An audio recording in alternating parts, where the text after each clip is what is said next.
Breaking news, Barangay Ginebra ay trinade na si Maverick Ahamnisi papuntang Terra Firma. Ano bang rason ng Ginebra? Bakit nila dito ay trinade si Maverick? So mga kabakets, confirm na nga si Maverick Ahamnisi ay na-trade na sa Terra Firma Jeep. Kasama rin sa trade si Aljon Mariano, kapalit ng first round pick ng Terra Firma para sa Season 51 draft. Bakit nga ba nangyari yung trade na ito? Ayon kasi kay Maverick, gusto niya ng mas maraming playing time sa Ginebra.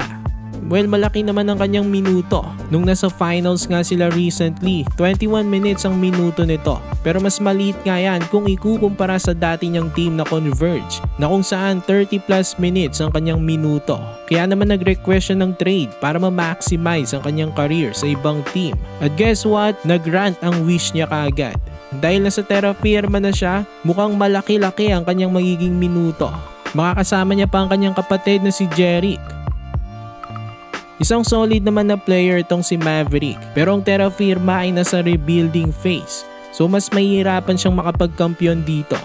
At ang Ginebra naman ay may matinding pinaplano. Hindi nila syempre basta-bastang papakawalan si Maverick ng walang kapalit. Itong first round pick ng Terra Firma, posibleng malakas ito. Usap-usapan na ang mga posibleng magpa-draft sa next season ng PBA ay sila QMB at Mike Phillips.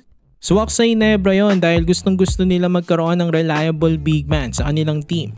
Future na rin kasi nila ang kanilang iniisip. So imagine si QMB nga o si Mike Phillips ang kalabasan ng pick na ito ng Terra Firma. Another win na naman para sa Ginebra.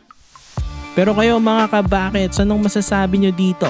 So yun lang naman, for more PBA content, i-like nyo ng ating video at mag-subscribe na rin sa JB Buckets.